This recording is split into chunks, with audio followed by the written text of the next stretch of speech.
Hi అండి. నమస్తే. నేను మీ జయ. వెల్కమ్ టు మా ఇంటి విందు. ఈరోజు మా ఇంటి విందులో వచ్చేసి ఒక స్పెషల్ రెసిపీ చేసి చూపిస్తున్నాను. అది కూడా చికెన్ బిర్యానీతో పోటీ పడే గోంగూర బిర్యానీ అండి.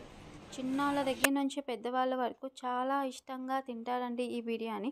దీనికి కావాల్సినవి వచ్చేసి నేను 2 కప్పుల బియ్యం ముందుగా తీసుకొని శుభ్రం చేసుకొని ఒక అరగంట పాటు నానబెట్టుకున్నాను. 2 కప్పుల బియ్యానికి 2 కట్టాల గోంగూర తీసుకొని శుభ్రం చేసుకొని ఆకు మొత్తాన్ని కూడా కడుక్కొని ఒక బౌల్లోకి తీసుకొని పక్కన పెట్టుకున్నానండి. దానికి 1 కప్పు నూనె, 1 కప్పు సన్నగా తరిగిన ఉల్లిపాయ ముక్కలు, 1 కప్పు క్యారెట్ ముక్కలు, 1 కప్పు బంగాళదుంప ముక్కలు, 1 కప్పు సన్నగా తరిగిన టమోటా ముక్కలు, ఒక హాఫ్ కప్ పచ్చి బఠానీ, 4, 5 వెల్లుల్లి రెబ్బలు, ఒక 5 నుంచి 6 పచ్చిమిర్చి సన్నగా చీల్చుకున్న ముక్కలు, జీడిపప్పు సగం కప్ అయినా వేసుకోవచ్చండి. జీడిపప్పు తినేవాళ్ళు ఎక్కువ ఉంటారు కదా, నేను 10 నుంచి 15 జీడిపప్పు పలుకులు తీసుకున్నాను. అలానే రుచికి సరిపడా ఉప్పు, 1 స్పూన్ అల్లం వెల్లుల్లిపాయ పేస్ట్ తీసుకున్నాను. తయారీ విధానం వచ్చేసి నేను ఈ బిర్యానీ అనేది ప్రెషర్ కుక్కర్లో చేసి చూపిస్తున్నాను. దానికి ముందుగా స్టవ్ ఆన్ చేసుకొని ప్రెషర్ కుక్కర్ పెట్టుకొని ఆ ప్రెషర్ కుక్కర్లో 1 కప్పు ఆయిల్ అనేది వేసుకున్నానండి. ఆయిల్ వేడెక్కిన తర్వాత మనం ముందుగా కట్ చేసి పెట్టుకున్న ఉల్లిపాయ ముక్కలు వేసి ఉల్లిపాయ తిప్పుకున్న తర్వాత 1 స్పూన్ ఉప్పు అనేది వేయాలి. ఉప్పు అనేది వేసాము అంటే ఉల్లిపాయ ముక్కలు తొందరగా వేగుతాయండి. ఇలాగ గోల్డెన్ బ్రౌన్ వచ్చేంత వరకు కూడా వేయించాలి.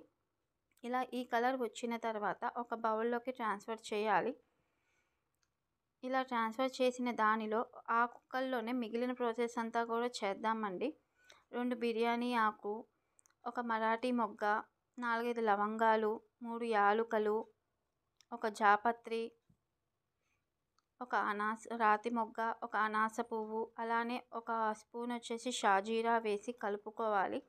కలుపుకున్న తర్వాత మనం తీసుకున్న జీడిపప్పు పలుకులు కూడా వేసి ఒక 2 నిమిషాలు కలుపుకోవాలండి. దానిలోనే పచ్చిమిర్చి పలుకులు కూడా వేయాలి.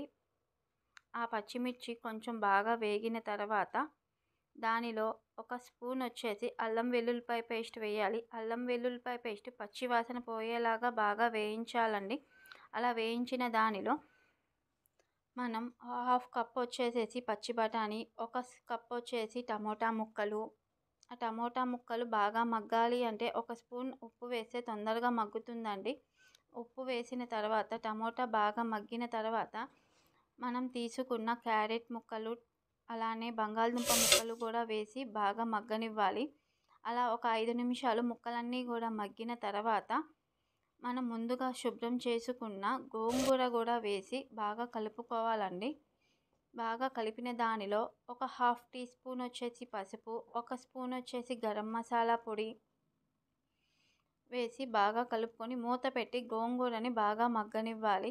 గోంగూర మొత్తం బాగా మగ్గిన తర్వాత నీరు సపరేట్ అవుతుందండి. అలా నీరు సపరేట్ అయ్యే టైంలో వచ్చేసి మనం ఏ కప్పుతో అయితే బియ్యాన్ని తీసుకున్నామో అదే కప్పుతో నేను 2 కప్పుల బియ్యానికి 3.5 కప్పుల నీళ్లు పోసానండి. ఇలా నీరు పోసి మూత పెట్టేసి నీరు మొత్తాన్ని కూడా ఎసరు మొత్తం బాగా తెల్ల కాగాలండి.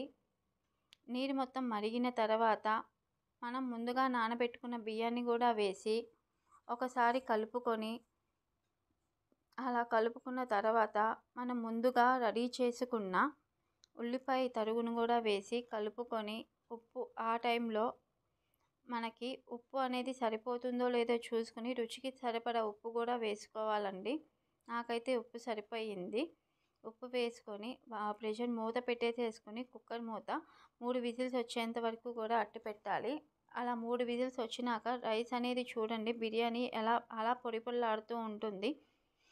ఆ టైంలో మనం సర్వింగ్ బౌల్లోకి తీసేసుకొని సర్వ్ చేసుకొని రైతాతో కానీ ఏదైనా నాన్ వెజ్ కర్రీతో కానీ తింటే చాలా అంటే చాలా కమ్మగా ఉంటుంది ఈ గోంగూర బిర్యానీ. ఈ వీడియో కనుక మీకు నచ్చితే నా ఛానల్ని లైక్ చేయండి, షేర్ చేయండి, సబ్స్క్రైబ్ చేయండి. ఇలాంటి మరికొన్ని వీడియోస్ కోసం పక్కనే ఉన్న బెల్ ఐకాన్ని క్లిక్ చేయండి.